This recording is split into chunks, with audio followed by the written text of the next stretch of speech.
Hello, everyone. I'm Jennifer Bird-Poland from the University of Kentucky College of Law, and I want to thank you all for coming this afternoon. And I just wanted to take a minute to have a round of applause for our organizer, Anthony Farley, who I think has just done a fabulous job. Brought all these amazing people from all over the country, and we're just really excited to have him here this semester and to have all of you here today. So I'm moderating this panel today on Black childhood and philosophy, and we have 5 distinguished speakers with us this afternoon. Their biographies are all in the pamphlet of materials that you gathered outside, so I'm just going to tell you their names and where they're from, and they're going to present in the order that they're listed in the schedule for today. So first, Professor Sarah Jane Foreman from the University of Detroit Mercy School of Law will be speaking on kidulthood, and then Odina Neal from the University of Baltimore School of Law will be speaking on Black children and American nihilism. Third, Spirit from Texas Southern University's Thurgood Marshall School of Law will be speaking on structural harm in the age of mass incarceration.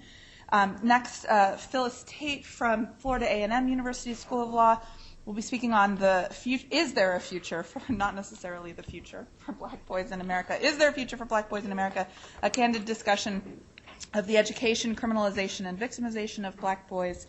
And finally, Sede Tedla, an LLM candidate at Harvard Law School, will be speaking on freedom, the yet-to-be-realized dream of rural girls in East Africa. So please join me in welcoming our panelists for today. Did you want to turn this on? Yeah. Good afternoon. It is great to be here. Thank you so much to Professor Farley for including me among these illustrious folks today. It's been a really invigorating day, and especially coming from the conversation we had after Dr. Patton's talk, that was very thought-provoking. And so I hope to contribute a little bit to that. And I think a lot of what I'm going to say has been addressed in previous panels and during our lunchtime conversation. So I'm going to try to move through some of it quickly so that we can leave some room for a discussion at the end, because I know this is our last panel. So my project is called Kidulthood, and really what I'm trying to do in this project is examine the question that really has been the focus of this conference in many ways, is what is Black childhood? And what does it mean to be both Black and a child in America today? And so I think what Professor Patton, Dr. Patton laid out in her lunchtime talk about the social construction of childhood is very important. That is definitely one of the things that I want to discuss as well, and how we construct childhood and how it kind of infantilizes Black youth. And then at the same time, this construction of Blackness and sort of the confluence of these two things, and how young Black people are confined in this confluence. And so they occupy this unusual position in our society because on one hand, they're afforded these limited rights of autonomy that you see in childhood. So viewed as not having certain rights and not granted certain legal rights, but then also paradoxically being cast as adult-like, possessing certain adult-like characteristics. And so on the one hand, we have this infantilization, this removing of autonomy and agency, and then on the other hand, we have this adultification, and these two forces are working on our youth at the same time. And this process, this area that these Black children have to exist in due to these two opposite forces is what I call kidulthood. So it's the worst of both worlds. It's the worst parts of the way we construct childhood, and then also the way we construct Blackness. So children are robbed of this presumed innocence that society normally bestows upon children, looking at them as docile, cute, irresponsible, but still withholding essential elements of adulthood. So age, in this way, this construction of age is similar to the construction of race and the way they impact the lives of young people. So in my examination of this, I'm starting off by looking at the way childhood is constructed. And I think that we covered some of that at lunch, so I'm not going to dwell too much on that right now. But this idea that we have, this sort of liberal notion of childhood, that children are sort of denied basic rights of the person to be free to make decisions about their lives. They're denied rights of citizenship, such as voting. They're denied full due process rights, such as the right to jury trials. They are denied basic constitutional protections against cruel and unusual punishment. And I think that the point about the corporal punishment of children plays into this, that we can do things to children that would be assault if we were doing them, if we committed such acts on adults. So there's this space, this widespread belief that there's like this objectively appropriate way that children should behave. And when children deviate from this, they are considered out of control. And the capabilities and behavior of children are in this way very much limited. So this applies to all children, but it applies to black children in particular. And then the trade-off that most children would have, that white children might have, so to speak, is this sort of paternal protection that they get out of this deal. So you see the language of what's in the best interest of the child, and the reason why we have to have this kind of paternalism is because children lack wisdom and they're vulnerable, and so we need to protect them. But black children do not benefit from this protection, as we've already discussed to some extent today. And in fact, often these systems that are meant to protect end up being detrimental and causing detrimental outcomes in the lives of young people. So the problem for black children is that because their infantilization, the construction of childhood is not complete, they are often denied these protections. And so, and I'm not even saying that this social construction of childhood is actually a good thing. I think that's a debate for perhaps another time. But the point is that these kinds of protections are afforded to many children, and yet somehow black children are denied them in most circumstances. So, and there's a lot of reasons why they do not benefit from the protections. We've discussed some of that at lunch. There's this sense of blackness and adultification that infringes on this construction of childhood, that children, so they do not benefit from the protective forces of this social construction. This is this area that I'm really interested in. How are these young people able to navigate this space where, on the one hand, they don't have a lot of agency, they don't have a lot of control over their lives, and yet they're viewed as the sort of criminalized adults. This criminalization is part of our social construction of what it means to be black in America. And so black children have this, they're subject to what Michelle Alexander has called the Zimmerman mindset, right? This mindset that view black men and therefore black boys as nothing but threat, good for nothing, up to no good, no matter who they are or what they are doing. And this criminalization, this adultification, is also a product of poverty. It is also a product of abuse and neglect and violence in communities, these things that sometimes give young people this sort of hardened exterior presentation and rob them of these qualities we associate with childhood. I spent the beginning of my legal career as a public defender representing juveniles in Roxbury, Massachusetts. And, a lot of these kids would come into my office and they would have this very tough kind of, or I would be visiting them in the detention center more often than not. They have this very tough exterior. But really, once you got to know them, they're just kids. They're kids. They're just kids. And so they may have been charged with a breaking and entering. They may have tried to steal a car unsuccessfully because they're there in the juvenile detention center. But they're kids at the core. And yet, we don't see that. We see them as these sort of threatening, suspicious criminals. And so what does kidulthood look like? It looks like Mike Brown. It looks like Trayvon Martin and these other historical figures that have suffered untimely deaths, and that their death, this discussion in Ferguson of the unrest and the violence of the protests, without looking at the unrest and the violence of the fact that a young man was killed. that somehow this officer's actions are not violent, that is not unrest, that can happen, but yet these young protesters out in the street are violent and causing some kind of unrest. So I'm going to try to fast forward to some of the things that we can do going forward to deal with this issue, and it's immense, and it's very hard to sometimes think about how can we change cultural narratives, because that's really these are so powerful. How can we change the way we talk about these things and the way these things are portrayed? I think that the presentation about social media, some of the pros of social media, are that we can have some control over how we discuss these things. You see a lot of protesters and activists framing some of these issues on social media, but yet a lot of that doesn't trickle down or doesn't trickle up maybe into the mainstream.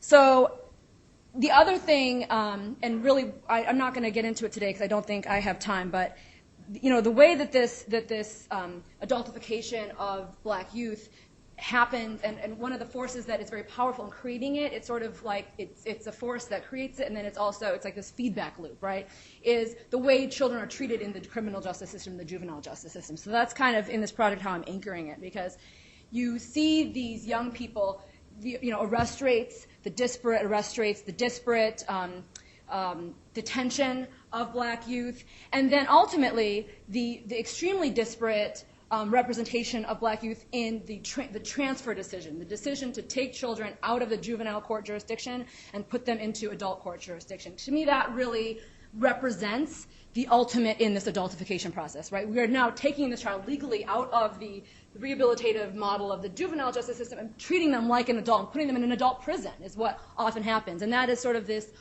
ultimate form of bondage that these young people find themselves in because of this process.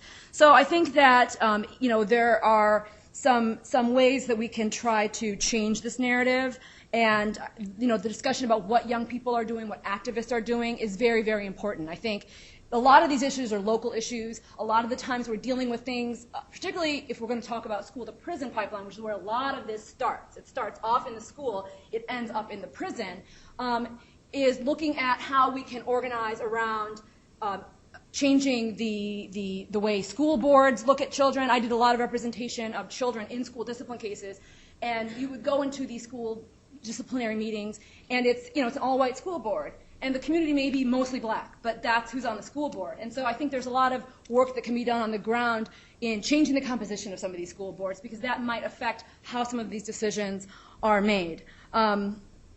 Also, addressing this sort of issue of panoptic surveillance that happens in our schools, the way children are constantly viewed as potential threats because there's police officers in the schools. One of the reasons the school-to-prison pipeline has become such an issue in more recent years is because there are actual armed police officers in our schools now. So any little thing that a child does, they're being observed, they're being watched, and they're being punished for what used to be minor infractions that would only result in some kind of in-school discipline. So I think we have to shift the balance of what we're talking about, and really there's a lot of legal strategies. There's data collection. That's another big one. I think if we look at kind of the work of Ida B. Wells and some of the people who were very engaged in anti-lynching campaigns, one of the strategies they used was gathering data. There's not a lot of data on any of these issues, school-to-prison issues, transfer to adult court.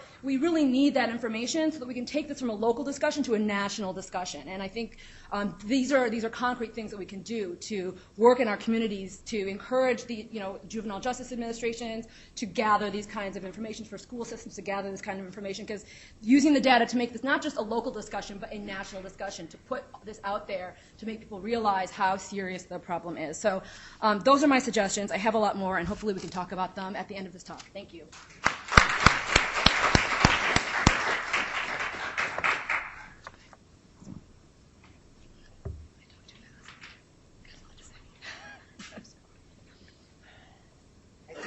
Little danger of my going over my time. And I have to say I was quite surprised when Anthony put me on a panel that was called Black Childhood and Philosophy, because I had never read a word of philosophy in my life. So, except in preparation for this, so this is new. But I want to start with just sort of origin stories. I always think it's important, or at least for me, it's important to talk about where ideas come from. And my idea about this really came from three sources. One is, I am the podcast queen. I love listening to podcasts, and there's a podcast called On the Media that talks about media trends and media reporting. They did a story not too long ago about nihilism and the way that young people are becoming nihilists, and we'll talk about that a little bit more. But that made me start thinking about how we who are over the age of 30 may think about the world very differently than people who are 10 or 11 or 12 or 15, 16 or 17. So that was one piece of it. The second part of it is that I have a beloved nephew. I have 3 nephews and a niece, but my oldest nephew is doing nothing with his life, and it makes me very sad. But I've come to learn that he is not the only one who is doing nothing with his life. And although I had once thought that this was a particularly racialized thing, I've come to learn that there are many young men in particular that are living in people's basements, that are working at meaningless jobs doing nothing, although these people at one time seemed to have great promise, seemed that they were going to take on the world, and you have to sort of wonder what happened. Where did all of that energy go? And finally, this thought also came to me because I think that a lot of times when we talk about African American children, we forget about the American part of it. And we tend to look at them as if they're in a black vacuum without the rest of the culture having an influence on them. But of course, these are American children. And for those of us who have traveled outside of the country, there is nothing that marks you as American more than black than being outside of these shores. So it's important, I think, to remember that American children have certain life expectations, and I would even say certain materialist expectations that children in other parts of the world may not have. And again, because I lived my life through the media, last night I was even watching an old videotape of Nikki Giovanni, who, in criticizing Bill Cosby 7 years ago, said, why shouldn't our children want Jordans instead of the brandless name sneakers? Why should our kids only have to wear cloth coats when everybody else has a leather jacket? And therein is showing that, again, our children are American children. So all of those things came together for me to make me think about what is going on, or what might at least be going on, in the minds of American young people right now, generally, and African American young children, or young people in particular. So let's start by my very naive definition of what nihilism is, and that is the idea that your most esteemed values really don't mean anything. Or, and to put it in another way, it's like you've had a rug, your life rug, pulled up from under you and there's nothing to replace it. And I fear that right now, that's where young people are. That many of their values and many of their expectations have been pulled out from under them and there's nothing to replace it. And you can see this in a lot of ways. Certainly the economic situation is profoundly affecting all Americans, but young people particularly, because there isn't the kind of expectation that they're going to have a better life than their parents. In fact, they're hoping that they can have as good a life as their parents. They're trying not to slide backwards. So that kind of, this is what I have to live for, or let this be sort of, to help guide me, I can rely on this, that's gone. When they look at the television news, it's as though the entire world is getting ready to explode. There's things going on in the Middle East where there seems to be some new creation of some group that's going to kill everybody soon. You can go to YouTube now and look at beheadings, and that's become sort of a regular part of our discourse now. If you think about the stories about political corruption, a kind of corruption that we used to think perhaps only happened overseas, we now see it happening regularly in this country. And indeed, even when you think about education and what it means to have an education, not only are educational standards arguably slipping everywhere in the country, but now kids are being told not only that they shouldn't go to a place like law school, right? They're also being told maybe you shouldn't even go to college. Maybe it's not worth it for you to do that. Not only is the nihilism seen in those places, I think that it's also seen in terms of the media that kids are consuming, not the social media, but TV shows. For instance, I discovered that the number one cable show for Americans between the ages of 18 and 49, do you know what it is? It's The Walking Dead. It's a television show about the end of the world, where arguably no matter what you do, it doesn't matter because you're going to die. And there's something clearly about that idea that is drawing people who are younger, because that's the way that they're thinking about the world.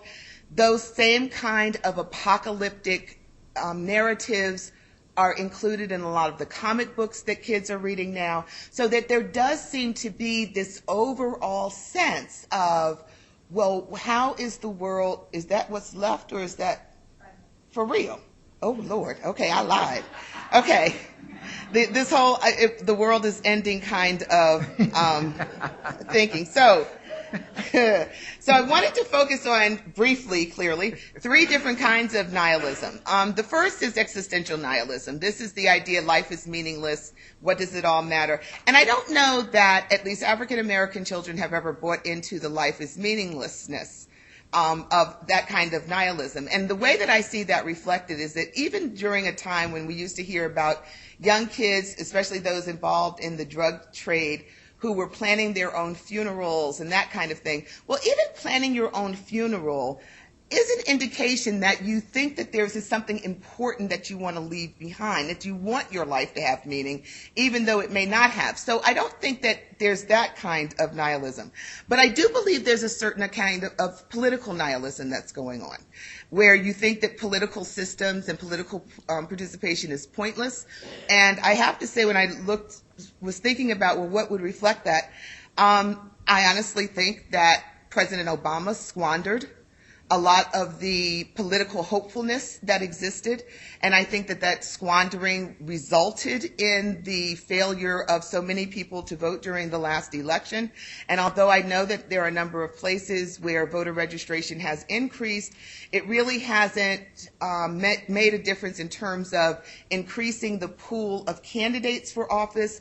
And indeed, I'll even dare to say that even some of the political participation in a place like Ferguson is really sort of because it's a cool thing to do. I don't know that it's as transformative as we all like to make it out. So I think there's political nihilism, and I also think that there's a certain moral nihilism.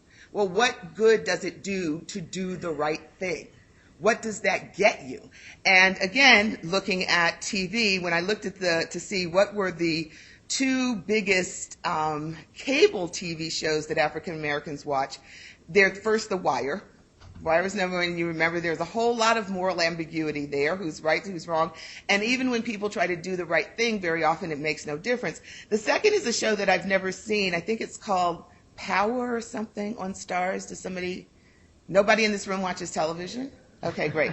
But it's my understanding that that's also about somebody who's like a good dad. It's sort of like the black Tony Soprano, from what I can understand, except he sells drugs. So I think that one of the things that we have to be aware of then is that an increasing number of children, and that also means black children, are believing that nothing makes any difference. And I think that that's very dangerous, because meaninglessness means that you aren't afraid. But I want children to be afraid, because fear represents a belief in something. You're afraid that whatever that thing is that you believe in will be taken away or can't be achieved. You're afraid of loss when you have fear. And although I'd like to end by thinking about Derek Bell, who said many years ago that he did not believe that there would ever be racial justice in this country, and I think that that may be where a lot of people are now, but the question is, what do you do with the nihilism? What do you do with the meaninglessness? One is you could definitely declare nothing makes any difference, so I can do whatever I want to do. There won't be any real consequence regardless. Or if it means nothing, it means that there's an opportunity to be creative boundlessly. So I think that the challenge then is, if I'm right about this nihilism, to turn that into something creative so that kids won't be bound by thinking they can't do something, but instead by thinking that they can do everything. All right, I'm done now. Thanks.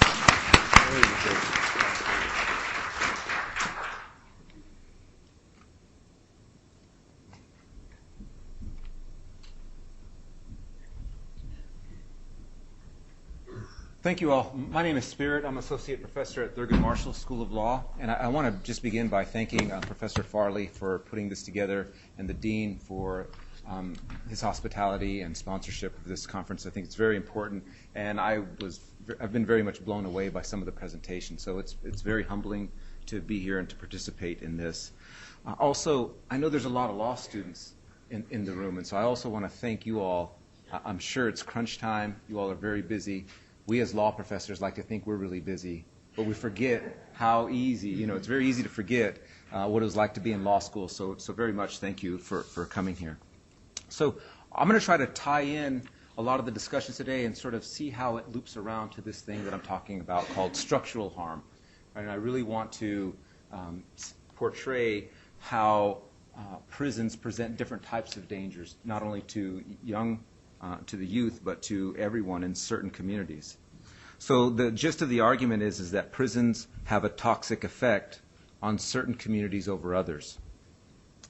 So what we have to do is go beyond the individual harms and look at things in a structural way. Right? We need to look at institutional harm. Right? And so the way I do this is I look at this thing called a collateral consequence. And I take a broad view of what a collateral consequence is. So for me, it's not just some operation of law that acts on someone who's guilty or who's been found guilty of a felony conviction. That's part of it, but there's extra legal consequences that I want to get at because some of these are the most invisible and the most harmful. So I take a very broad view, not just the legal, but the extra legal effects. And my main argument is that this affects certain communities over others. It affects underclass communities and makes disadvantaged communities more disadvantaged, underdeveloped certain communities. Okay, I see that, and I'm never going to look at you again. So how did we get here? How did we actually get to this point where we are the world leader in incarceration, both in race and population? We were sort of cruising along in the 60s, and then in the 70s automatically we just started skyrocketing in our prison rates. So how did this happen? Well, I argue, in other words, that the civil rights movement had a lot to do with it. The same people who were marching and struggling for civil rights in the 50s and 60s became the very populations that were incarcerated in huge numbers in the 70s and 80s. That's not a coincidence. It's not that everybody was very happy during, once Brown v. Board of Education came out. What my white college is now sitting next to a black boy. Loving v. Virginia. People crazy. Now blacks and white daughters can marry a Mexican girl. So not everybody. Oh, sorry. Sorry about that. So it's not that everybody was very excited about some of these decisions. And so what you had is you had the conscious employment or deployment of the criminal justice system, right, to control certain populations. This is what was done by politicians, right? They started creating some of the longest sentences in the world and applying those and enforcing those in certain communities. So again, I'm really shortening this, but the same people who were struggling for rights became the same populations that were incarcerated in the decades afterwards. So that's the real point. And so it was about taking the color question and turning it into a crime question. That's the trick that was done. It was the bait and switch, if you will. And so the real point that I want to get across from this is that it wasn't about crime control. This was about social control. So what exactly happens, right, when a person either goes to prison or is faced with a felony conviction? Well, at the very beginning in prison, you face all sorts of dangers, from the threat of violence. Right? In federal prisons, the Department of Justice has said you're 50 times more likely to be assaulted. There's all sorts of illnesses in prison that make prisoners more susceptible, right? Tuberculosis, hepatitis, and so forth, all sorts of sexually transmitted diseases as well. And you also have inmates that are coming in with what are called legal financial obligations. So we're talking penalties, restitution, fees, right? Coming into prison with a debt on their shoulder that's going to earn interest and have that interest capitalized. In Arizona and in Washington State, that's at 12% interest. Right? So people are going in with $50,000, $60,000 in fees and in debt, and when they get out, they're at $100,000, $120,000. So it's just massive amounts. And I know some of you in this room are saying, so am I, but the difference is, the very difference is that you're going to have earning power when you're done with your degree. These people come out and they have no earning power whatsoever. Right? So, and then there's mental illness in prison. The prison system, the prisons in the United States collectively are the #1 healthcare provider for mental illness. So more people are being treated behind bars for mental illness, and that is a problem across prison systems because it gets exacerbated, other inmates have to deal with it, and it really makes prisons much more dysfunctional than they otherwise would be. Right? So these are some of the collateral consequences that are in addition to the sentence. Right? Because we think people will get sentenced for a certain amount of time and don't realize what's going on around them during that time. So what happens when they come out? When they come out, they experience what Professor Jack Chin calls the new civil death. Right? The new civil death. You come out, all these collateral consequences, operations of law come and affect you. You can't vote, you can't sit on a jury, can't do this, you can't work in that job, can't get this license, can't live here, can't get a Pell Grant, on and on and on. Right? So these are the collateral consequences that make it virtually impossible that someone is going to succeed on the outside. Many exit prison with addiction, not having spent any time in sobriety the whole time while incarcerated. Right? So these are the problems that communities are going to have to deal with. And only certain communities, though, because prisoners, when they're released, go back to the communities from which they came. Right? So we have an influx of inmates coming to certain communities. If I could just give a real thin slice of my analysis to think about this when I show you this cycle. Right? So in prison, sexual violence is, in some prisons, it's systemic. And so you have policies that say no sex. And as a consequence, no condoms. So condoms are actually contraband, can get you put in the hole. Right? And so what do we see? We see HIV rates in prison are the highest than anywhere else in the country. Now, let me ask you, where do you think the second highest rates are? The hood. The African American communities, the hood, the barrios, right? So African American communities followed by Latino communities have the highest rates of HIV. Right? So this is a direct consequence of some of our prison policies and the fact that the communities are going to be impacted by this much more than other communities are. So when that individual gets out of prison, and we know again from Department of Justice studies, individuals who are sexually assaulted are likely to become sexual assaulters themselves. So the victims of that are the men, women, and children of these communities. They're going to be the victims of recidivist crime or sexual violence. And so when you think about the community gets deflated. There's all sorts of economic costs to dealing with prisons, right? How many of you have ever gotten a call straight from prison? It's impossible because it's always a collect call, right? Because companies have been making money forever, $5 a minute. Right? So have any of you sent money to a commissary account? Right? So you send money, and so there's huge costs, financial burdens. And these communities also suffer from diluted voting power. Right? We have over 5 million Americans who can't vote right now because of felony disenfranchisement. I mean, so just think about it. What do we think the majority people are? African Americans, right? So the voting power gets really weakened, right? Because individuals can't vote, can't sit on a jury duty, right? You can't play the role of a juror. Now just think about how upside down our policy is on this. So we have individuals who come out of prison. We give them no say in the political process. No say for sending this man or this woman to prison, right? So these are the people who know more about the criminal justice system than anybody, and we silence them when they come out of prison. Yet we've got prosecutors and judges and attorneys writing legislation, right, enforcing it and adjudicating. They've never spent one night in jail. That's how upside down our policy system is. And so they're creating, some of the longest sentences in the Western Hemisphere. That's what's going on in our country. So very much upside down policy. And again, these communities reabsorb more than others.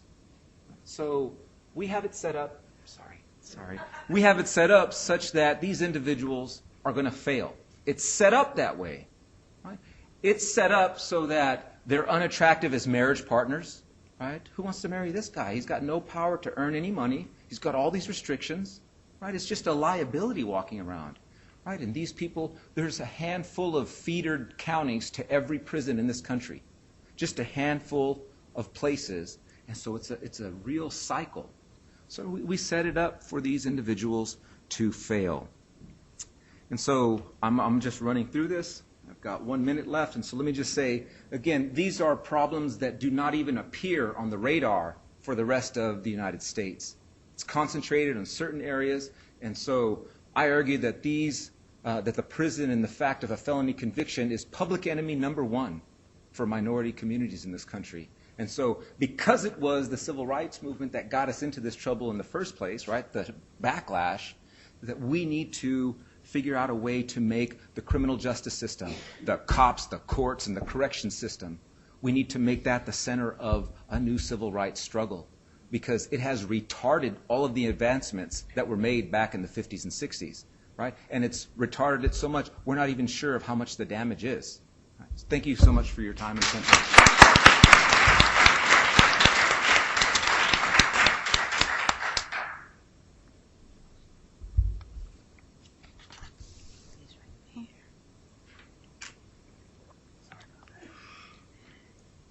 I have a little bit of tech savviness. I think I can figure this out.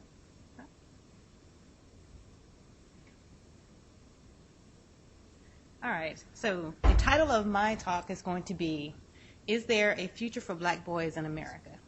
And this is a candid discussion of the education, criminalization, and victimization of our black boys. So I start this with two things I don't normally do. The first one is, where is it? Well, it was supposed to be first. This is my boy. I put this on here to show you a picture of him the way I see him. And I struggled through my pictures to figure out which one adequately expresses his personality. And I show you this picture for a reason. But before I tell you that, I'm going to do something else I don't normally do. I write poetry. I write poetry for Phyllis. And I don't normally share it. But this one I'm going to share because it has relevance to what we're doing today. And I wrote it the morning after the Trayvon Martin verdict. Well, the case about Trayvon Martin, not his trial. But anyway, the Zimmerman verdict. Injustice anywhere is a threat to justice everywhere, professed by Martin Luther King. But the way you see justice is not the same as my justice. Can justice mean two different things? You see me walking home with my sweet treats, unaware this world is so unkind. What you see is not in fact me, but a thug you've created in your mind. I laid eyes on you, and you on me. On that much, we can agree. I end up dead for something you made up in your head, and in the name of justice, you go free? I ran away, and you gave chase, and a struggle to my death would ensue. But if I were you, and you were me, what differently would you do? So, I shared that with you because that got me on the path to this. And since that morning, I've been trying to find ways to adequately express my frustration and to figure out what I can do, by my fellow tax buddy said this morning, what I can do to make a difference. And so I go back to this photo. I go back to this photo because the boy that I see is not the boy that the education system sees. I have a daughter too. She's 17. I can count on one hand the number of times I've had to go to the school regarding issues with her. And of those handful of things, 2 of them she actually did. All right. And I kind of knew that going in. All right. But for him, the most compliant child of the 2 of mine, the most easygoing child of the 2, I've had to go in a year more times than I have to go her entire school career. And these were for things that he didn't do. In every single case, they were unfounded. I'm only going to talk about one. And this one kind of changed the map of what he does and how he sees the education system as well. He came home, as somebody was talking about earlier, my son was in golf, basketball, flag football, soccer, you name a sport, he's done it or he's at least tried it. But the best one he was at was golf. He's been playing golf since he was able to walk. Okay? And so he was in this golf program after school. Only black boy in the golf program. The teacher presumably loved him. But one day he came home literally in tears after golf. So I have to ask him what's going on. And he said, I got in trouble because this girl said I spit on her. Now, I know this boy. He didn't do that. He didn't even need to tell me he didn't do that for me to know that.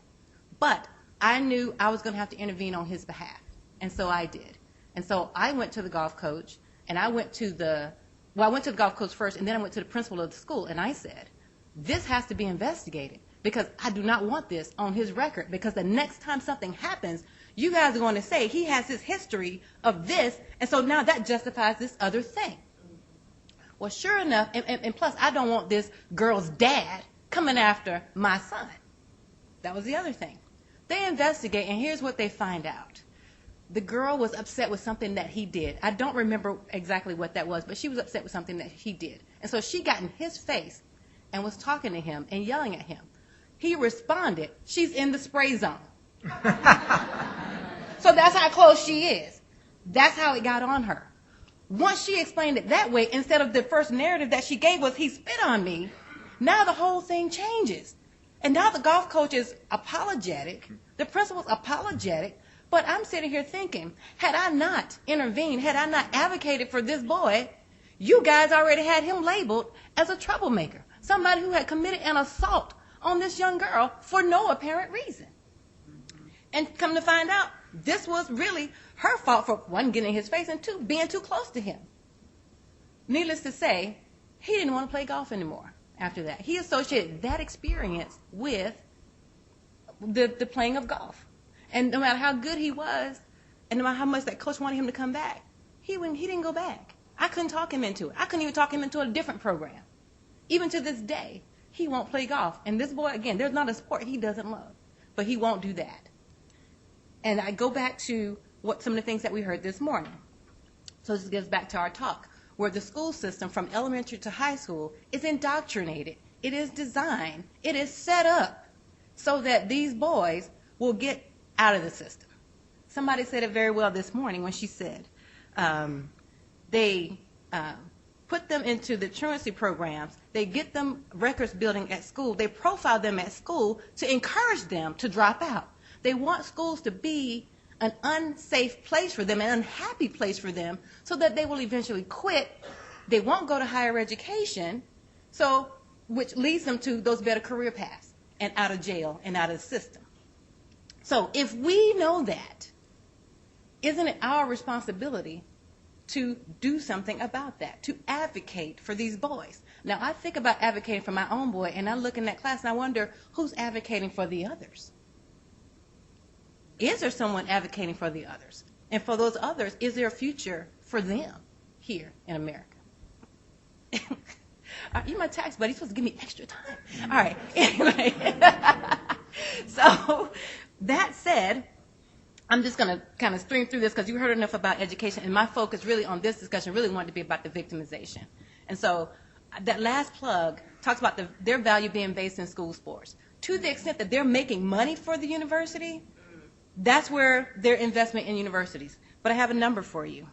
They represent less than 3% of the college population, black boys, and 50%. Actually, I got that backwards. 59% of the athletic programs. So they predominantly are in school to play sports. Of them, less than half of them actually graduate. So the investment ends with their ability to earn money for the program. So that said, a lot of us are training our boys so that you can go to school on these basketball scholarships. We think that that's the pathway to college when really the education is the key. And if we don't make sure that they're focused on the education, they get lost, and there is no future for them here in America. So now I'm going to shift to the criminalization and the victimization. And I saw this picture actually, and it's so poignant to what I need to say that I downloaded for us, which is, it's not about whether or not the shooter is racist. It's about how poor black boys are treated as problems before they're treated as people. That leads to our criminal justice discussion. We just heard about the pipeline. We heard about pipeline prison this morning, and then what prison does to them and incarceration does to them. And studies show that blacks are more likely to be arrested than white people. Now, you say, well, maybe they're the ones doing the crimes because they're the ones that's in the system. They are disproportionately represented in the system, and they are disproportionately high school dropouts. Now, that's going to lead to my victimization in a minute, but before we get there, I want to talk about the prosecutor's role in all of this, because that affects us as lawyers, that affects us as law students, and that affects us as people who are already out there in the community. We have to have some cultural competence. And I say that with some level of authority, not as a black woman standing up here, because I will tell you that earlier in my career, I was a prosecutor. And as a prosecutor, my focus was winning. It was making sure I had the stats. It didn't even occur to me as a black woman the role that I had in funneling whether or not case went to trial, and funneling what kind of deal this person got, and deciding whether or not to prosecute this cop for the crime that he committed. It was about the win ratio. How likely am I to win this case? All right? So if I, as a black woman, didn't register that when I was doing it, imagine how many other people aren't, because there's really only one or two of us in these offices. And now, even as a prosecutor, I thought, I can't do this job because I got tired of putting black men in prison. I did. So even as I was not culturally competent at the time, I still felt something wasn't right about it. And then I went to the defense side. And then I realized some of them really are criminals. All right? But not all of them. Of the 10 that were criminals, there were 2 or 3 that weren't, and that's what made it worth it, that I was able to help them. All right, but even that isn't the bulk of what I really want to talk about today. This is. And this slide here was the inspiration for what the primary part of what I wanted to talk about today. It really shouldn't be dangerous to be a young black man. All right? The Department of Justice has pointed out these studies. I got this from the federal government website, all right? So for 100, all right, this is the homicide rate for our males, the black versus the white, in the same age demographics. You can see you're 12 times more likely to die as a young man under 1, and 100 times to 11 more likely to be killed between the ages of 20 to 23 and below as a black man. All right? We've got, well, they're committing the crimes. They're the ones that are more dangerous. But studies also show that if you're a white person, you're more likely to be killed by a white person in regular crimes. I'm not talking about the police-related ones. And if you're a black person, you're more likely to be killed by a black person. So it's not that crossover effect that white people should be worried about. All right? So skipping on to what I really want to discuss is this belief perspective 1 and 2. There's the belief perspective 1, and you know where this comes from. The police have one trigger finger for whites and a different one for blacks. And then the other one, which is, well, black shooting victims are more likely to be caught in a crime, which is why they're the ones who are going to get shot and killed. But I'm going to show you this one. This slide shows 6 white people who committed multiple murders. Each of them were apprehended and tried. The other side shows 6 black people who were not engaged in a crime at all, had not committed any prior crimes, and were all killed except for Jordan, they were all killed by law enforcement. Okay? These guys were in custody, handcuffed, when they committed suicide at the hands of police. These are the names in the last 2 years of young black men who were killed, unarmed, by police. And I had some of the stories to tell you for some of the names that you don't know, because there was obviously a couple of them that you will know. But some of them were the guy was buying a toy gun in Walmart. Okay? So, and one of the young boys who was on the street, he was autistic. They killed him. All right? So it is a dangerous thing for young black boys here in America. And if we're not conscious about it and we're not doing things from our own level about it, how do you expect other people to do something and understand? So we need to be the change that we seek. All right? So I end this with my last slide. Obviously, I'm skipping a lot of stuff, which is there are still two different Americas. When I found this, of course, this goes in with my discussion. You got the white boy saying, I'm going out, Mom, put on your jacket. And then you got the one with the black boy, he's going out, put on your jacket, keep your hands in your pocket, make sure they can see him at all times. Don't make any sudden moves, don't talk to the police, don't shout at the police. All these things we really do have to tell our young boys. That's no joke. I mean, it's very poignant, and it's depicted in a cartoon, but that is no joke. There really still is two different Americas. And so what we can do, what we all should be doing, is making sure we are culturally competent. We are instilling that in our students, and then have our students go out and take over the justice system and be that change that we seek. Thank you.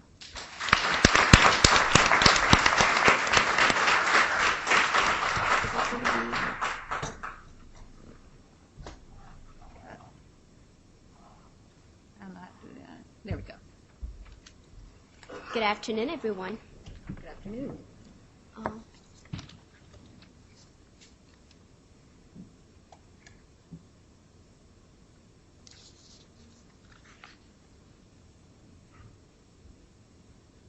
Okay. Yeah.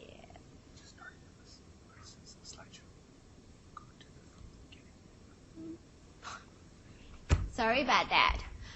So, how many of you like traveling? And how many of you have been to Africa? Okay, great. So, allow me to take your minds to Africa, a continent across the Atlantic, for a few minutes, which is going to be 10 to 15 minutes. All right. So far, we have been discussing about how black childhood looks like in America and the American continent. So the way I see it, it's more about access, lack of access to opportunities to learn, opportunity to pursue better future, and sometimes, or most of the times, even about opportunity to leave, even to leave. So how about when tradition, society, your own parents, your own relatives deny you of this opportunity to pursue your future? What am I talking about?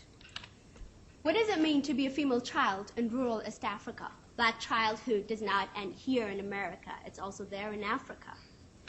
Let's see what this girl has to say. She is a child bride at the age of 10. She says, when I was 10, my parents arranged for me to marry in the forest. They pretended it was just a party, but it was a wedding, and they sent me away. My mother never told me I was going to get married. They came and took me by force. I cried, but it didn't make any difference. What does this tell you?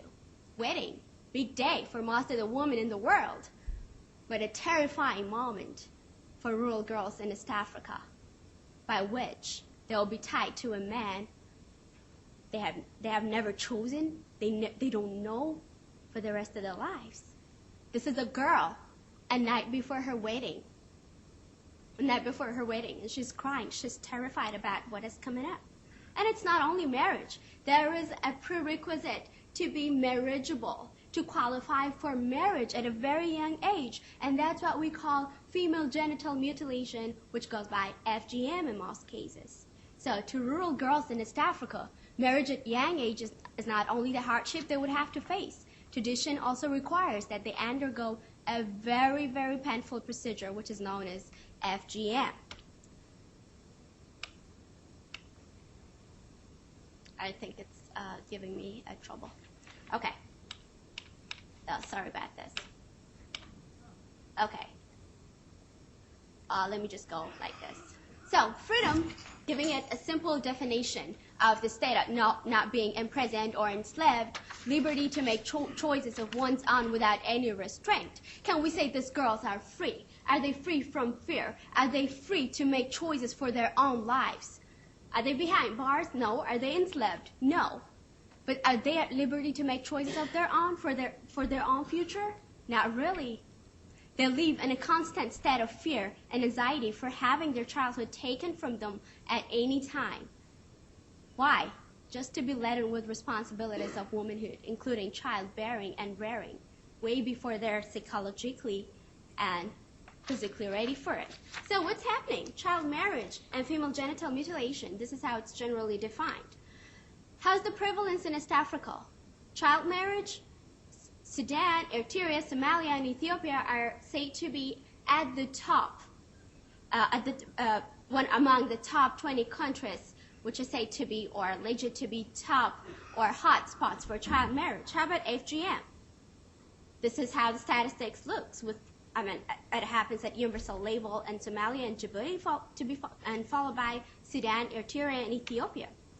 So why does it happen? Why do parents? We love our children, but why? Don't they love their children? They do. Why does it happen? Child marriage, it happens for the reason of bride price, or what we call dowry.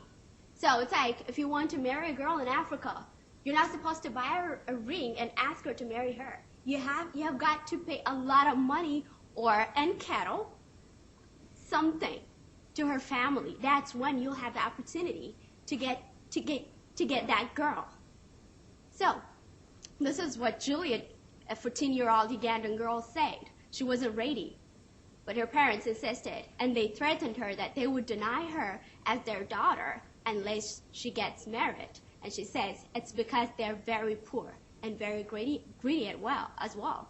And how much was offered? 1 million shilling.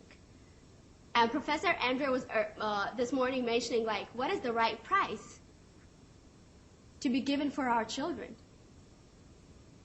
There cannot be a right price, right? But these girls are being given away for cattle, for money, without their consent. It's just like a commodity, the very phrase of bride price. What does it indicate? Price indicates there is some sort of transaction. So they're more like commodities. And this is what parents think. I have paid bride price when I married my wife.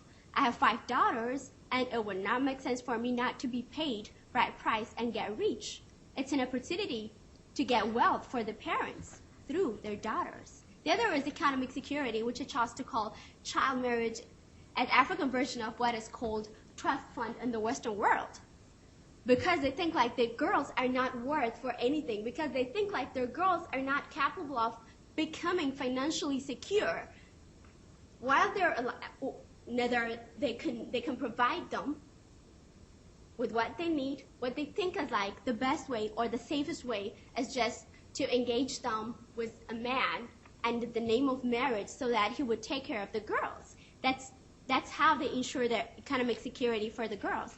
And FGM, religion, sociological reasons, there is what is called initiation or passage rite, which marks the transition from one stage to the next, which by itself is good, but FGM comes into picture at the right to adulthood, which marks the passage of a girl into womanhood at a very early age. And that's marked by FGM. And this is Nora, an Ethiopian girl. And she says, unless girls are caught, they will not be admitted to the next age group, which is the last group women aspire to get to. That's adulthood. There is right to birth, right to adulthood, right to eldership. So there is no way, and right to ancestorship. And there is no way women would think of getting into the group of the group of eldership and ancestorship, because that's completely close to women discrimination. So sexual reasons, premarital virginity and marital fidelity, that's one of the reasons FGM is as carried out, because uncircumcised girls are presumed to be sexually uncontrollable in that society. And the other is protection from sexual violence, and which works more in the case of the third type of FGM, which is infibulation, that's narrowing down of the vaginal opening of the girls. So they would be protected from sexual violence. So the way the society chooses to protect them against sexual violence is by narrowing them down. And this has been articulated by an elderly man in the Somalia region when he said, when a girl's honor is locked away, a thief cannot get to it. One circumcises to prevent dangerous situation like this from occurring. That's the path the society has taken. Economic reasons, bride price and economic security, I mentioned earlier. FGM is a source of income for circumcisers. That's how, it's like a valued or prestigious profession for those people who perform these FGM procedures, and it passes from one generation to the next. So it's a means by which they earn their income and support their families. What are the theoretical debates? Opponents definitely go for it's a medically harmful, over MGM, it's a medically harmful procedure. And the other thing is it's a violation of human rights, and feminists get into this group. So it's the right to equality and non-discrimination against women. And there are proponents of this procedure too, and they see it from the perspective of cultural integrity. For Africans, their culture, or our culture, our tradition is part of our identity. So it's like, cultural relativists tend to say FGM is neither right nor wrong. It could be wrong if seen according to the Western standards, but could be right according to other societal values. So nobody can say it's right or wrong. And they mention the issue of plastic surgery, and this is what they say. And while they pass judgment on African people, the plastic surgeons of California are advertising a new service called designer vagina. So cutting as mutilation and barbaric in Africa, while vogue and fashionable in Hollywood. So this is one of the issues going on. So, isn't there a law to protect these kids? Let's see. There are international instruments, human rights instruments, regional instruments, human rights instruments.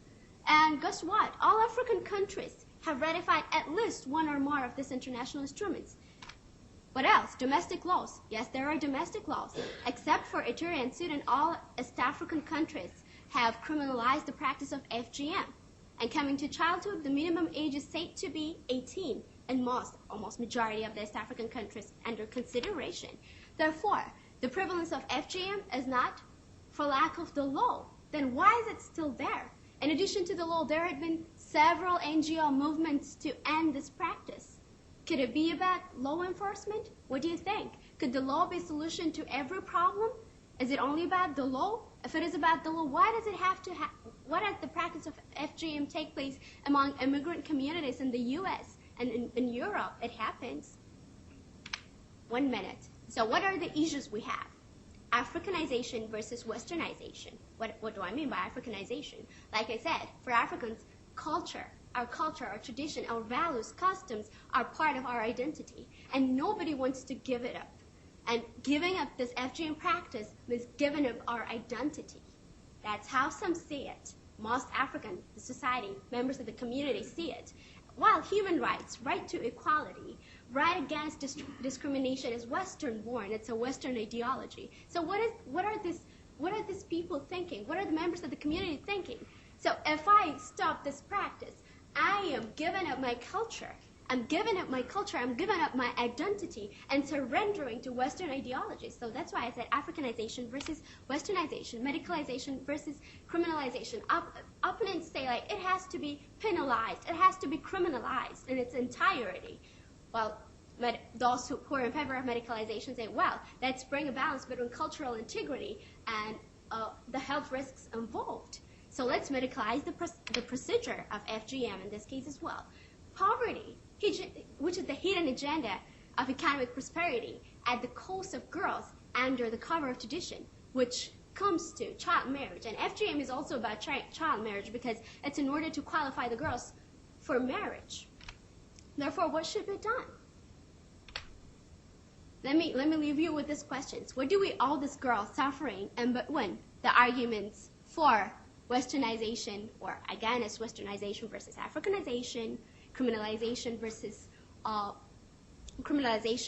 medicalization, as human beings in general, and as African Americans who have descended from the same continent there in particular. Thank you.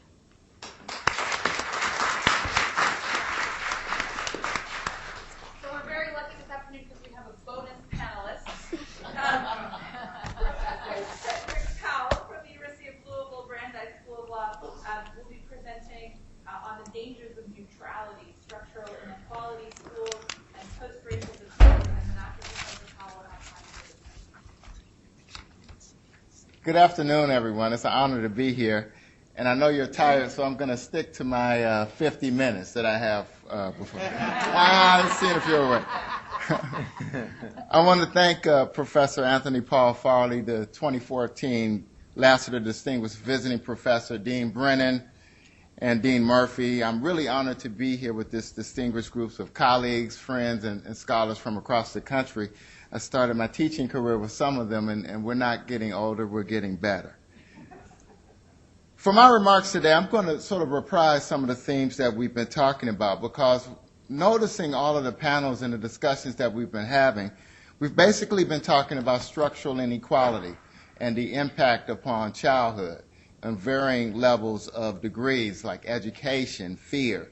And we've been talking about the fourth freedom, fear, freedom from fear. And so in my remarks today, dangers of neutrality, structural inequality, schools, and post-racial determinism, I'm going to try to reconceptualize Brown and talk about what it means in the context of a decision that is not being discussed that much this year, Milliken versus Bradley. It's the 40th anniversary of Milliken versus Bradley. We traditionally think of Brown versus Board of Education as a 14th Amendment decision. It eradicates the pernicious state mandate of separate but equal and begins the modern American polity. Some have argued that our modern conception of a racially pluralistic society begins with Brown versus Board of Education.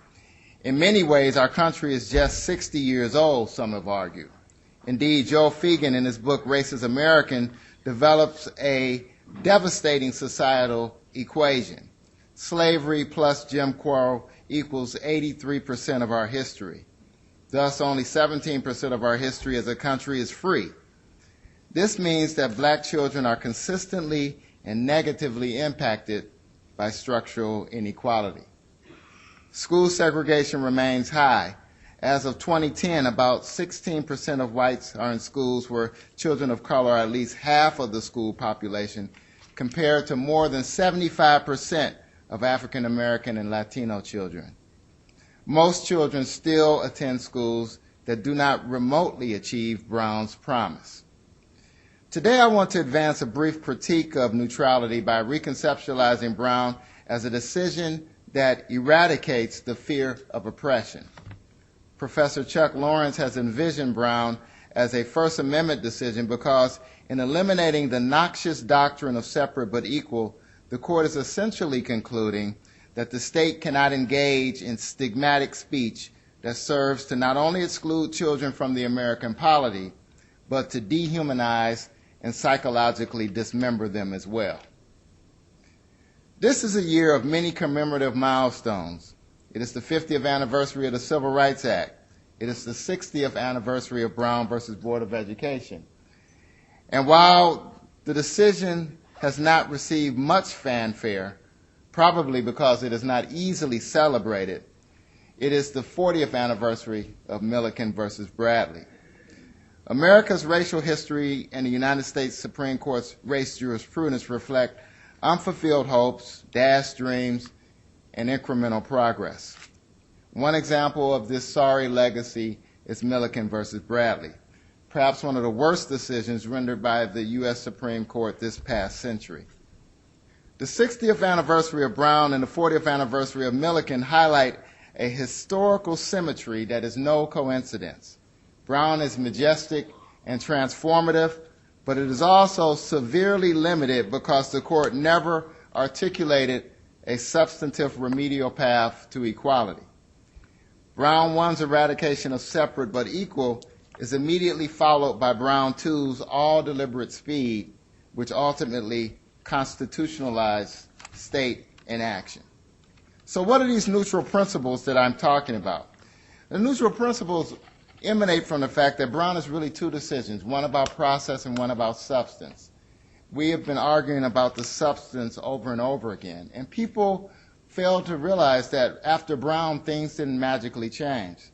It took 14 years really for the U.S. Supreme Court to get back into the business of articulating a substantive notion of equality, a full-blown structural inequality theory in its jurisprudence. In the Green decision, which invalidated a freedom of choice plan, which simply reinforced dual school systems.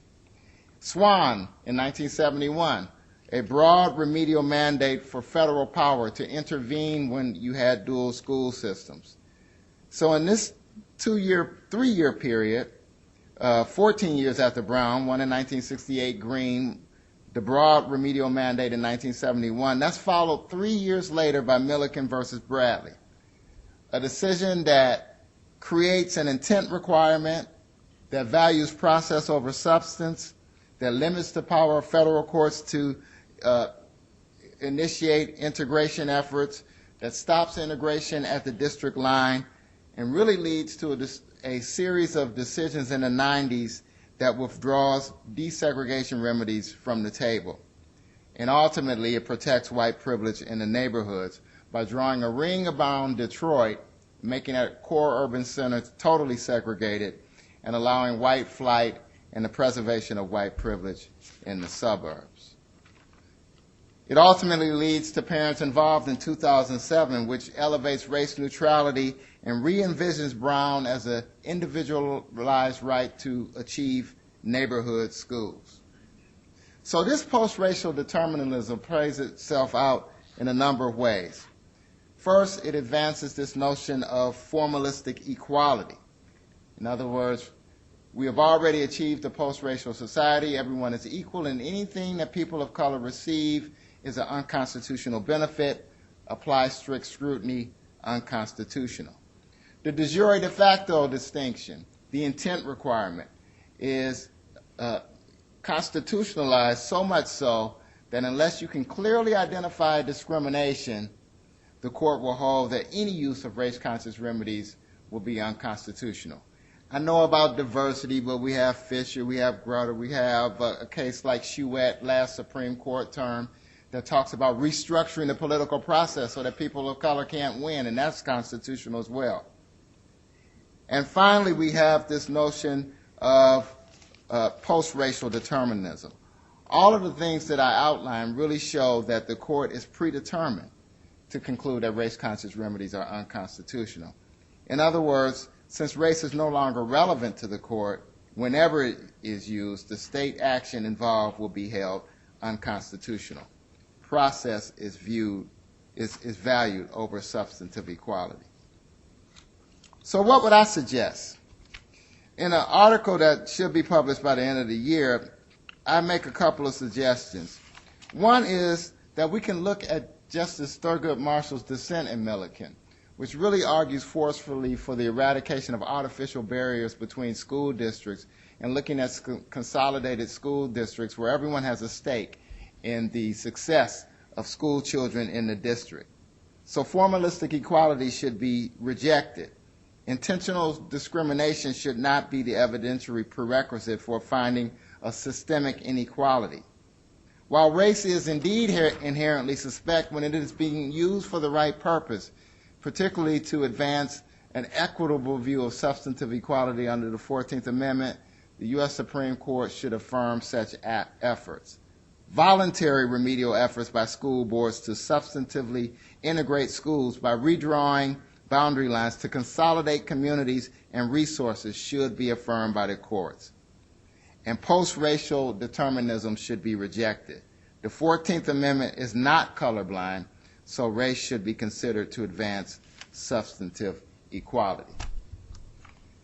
In one of the celebrations of the 40th anniversary of Milliken and the 60th anniversary of Brown, a leading scholar said this: An educational system operating under white supremacy in 1954 did not allow for black children to maintain their cultural brokers or to be respected by their white peers and educators.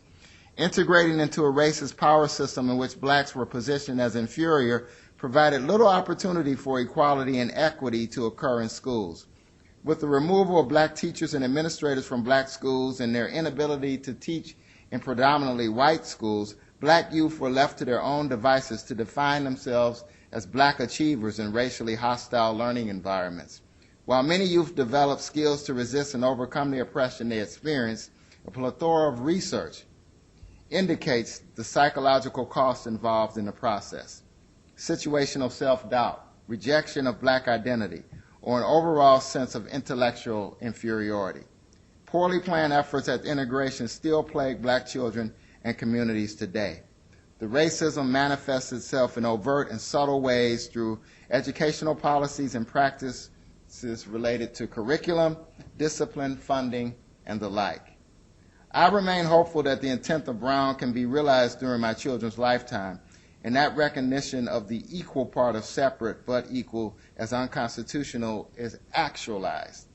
I am not optimistic about this without the destruction of a racist system that is at its core rotten and needs to be completely overhauled. We can do it. We can do it. We must meet our fears head on. That is the only way that our children will be free from fear. If education is the very foundation of good citizenship, then we must nurture our children so that their inclusion in the American polity has meaning. There should be no danger in their futures. Thank you.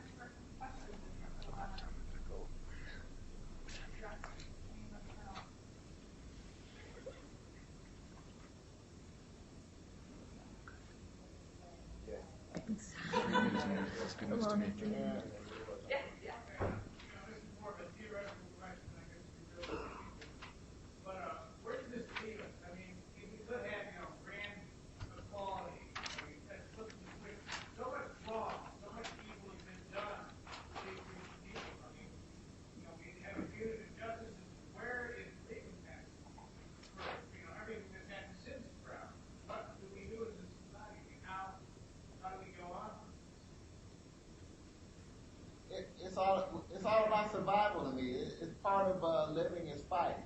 And the only way that things will get better is if we keep pushing. The system that we're talking about is ingrained, it's entrenched. And racism now is a lot different than it was before. It always adapts, it's adaptable, it's consistent, and it's designed to preserve white privilege. So we have to adapt, and we have to confront it continually. I don't think we'll ever get total recompense from everything that has happened in this country. There was a story on NPR a couple of days ago that talked about how slavery actually made the United States what it is. And so when something is that sick and ingrained in our history, there's almost no way really to totally change it. But we have to keep pushing all the time. And I think that, at least from the police perspective and shooting of these young boys, if there was some accountability, that would shut that down. Because we've already got the case law, we already got the training that tell them, they're supposed to be posing a serious threat. That hasn't stopped them. We've already got the training that goes on in these police departments. That hasn't stopped them. Because what hasn't happened yet is we've got, weeks and months before they're even, indicted by a grand jury, if they ever are. And so to the extent that there's no consequence, there's no benefit to them changing their behavior. So until we have some accountability, that piece of it isn't going to change. And that accountability comes from us in use of social media, in use of voting, in use of all of these things to shut their practices down and make them account for their actions. I just want to say, I think there's this Mexican proverb that says they tried to bury us, but they didn't know that we were seeds. And so, it's about growing and rising out of the circumstance and resisting at all angles, at all times. I think there are amazing stories of resistance during slave times and during the Middle Passage. I mean, during the most dark hours, there was resistance. And so I think keeping that resistance alive and not giving up that piece of it, and rising out of this place that we find ourselves in is a constant struggle that we should always be engaged in. I would also add that some of the symbolism that our country represents, we need to destroy some of it, right? Some of the sort of heroes that we worship, right, with monuments and statues, all that, really needs to be rethought. The fact that many of us in this room learned or were taught that the 13th Amendment abolished slavery is a lie, right? It's the biggest lie that's been told. The 13th Amendment, which supposedly abolished slavery, did no such thing. It constitutionalized it. It made it legal for someone convicted of a crime. No slavery except you've been convicted of a crime. And that's still on the books right now as our country. We're, land of the free, home of the brave, yet we still have slavery as a constitutional issue. It's right there in the book. So some of this needs to be rethought and to shoot down some of these symbols like the 13th Amendment. Right? There should be no slavery. It just simply transferred who could own a slave. It went from private ownership to the government owning slaves. And so these are things that I think symbolically we need destroyed.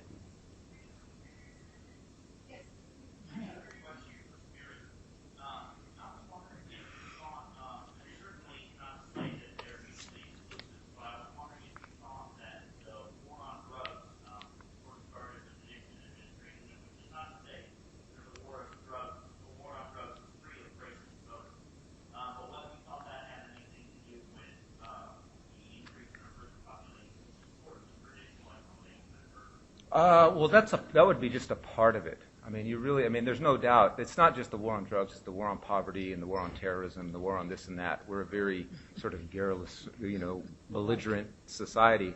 And so that's definitely a part. What I'm trying to do is to distinguish the how from the why question, right? I'm trying to explain why, right, these tactics came into effect. And the war on drugs is one of the ways or the how this came about. But the war on drugs is very serious to think about, and on two counts I'll explain this. One is that the National Institute of Health says that populations do and sell illegal drugs in respect to their population size. So about 70-something% of illegal drug users and sellers are white. About 25% are African American, Latino. That's roughly the numbers. Okay, now let's look inside prison.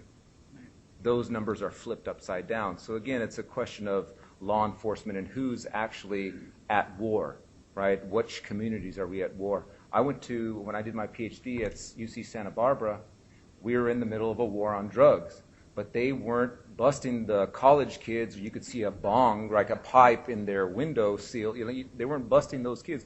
They were busting the Mexicans across the tracks. So war on drugs, it's a very selective war if we're in one.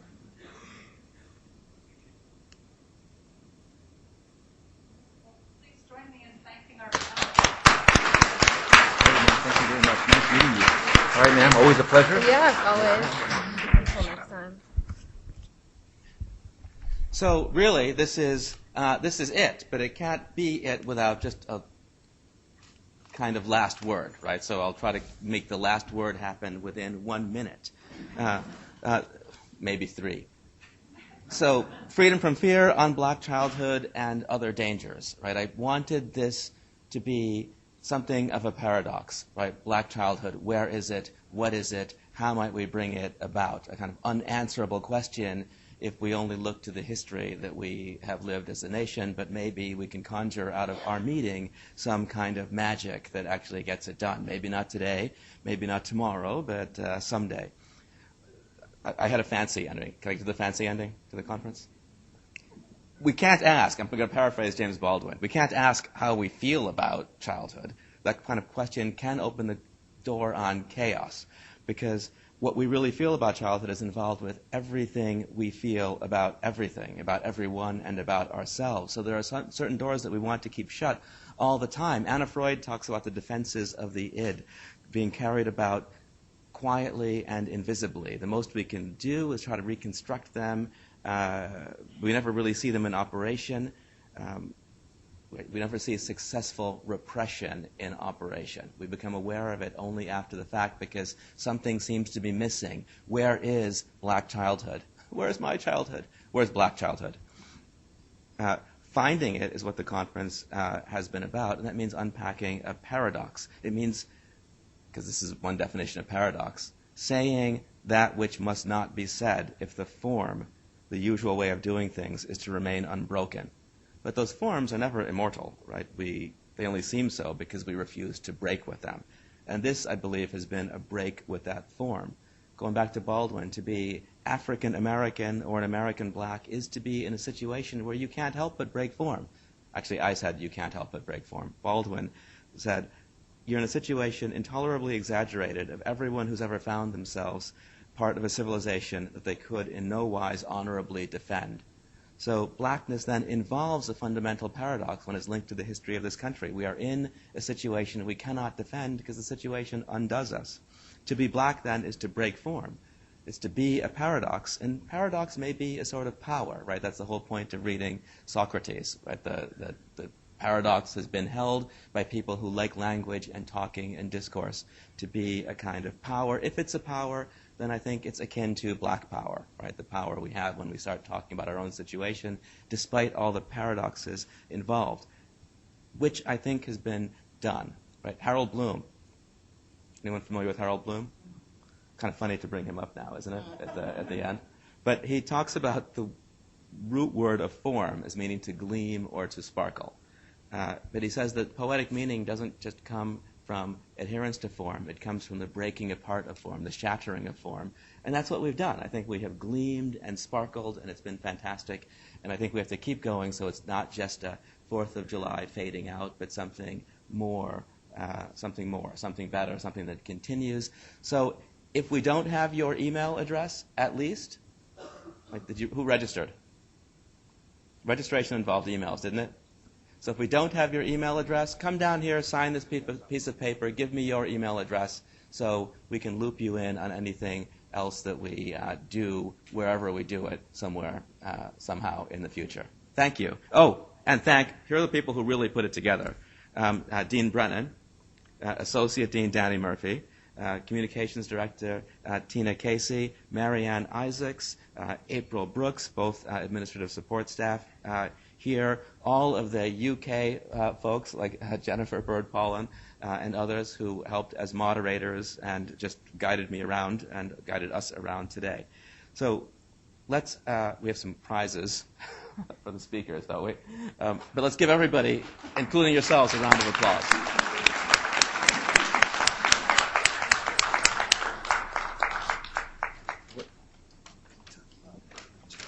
So you want to help me give these out? So I feel like a real Kentuckian now. This is for the speakers. Sorry we didn't have enough for everybody. You can ask them if they'll share. It's it smells like bourbon. It's Old Kentucky Bourbon Chocolates. So right, exactly, yeah. So exactly. You do not have to share these when you get home if you have children. Do you get a nap? Right, exactly. Right. We can all take a nap. Okay.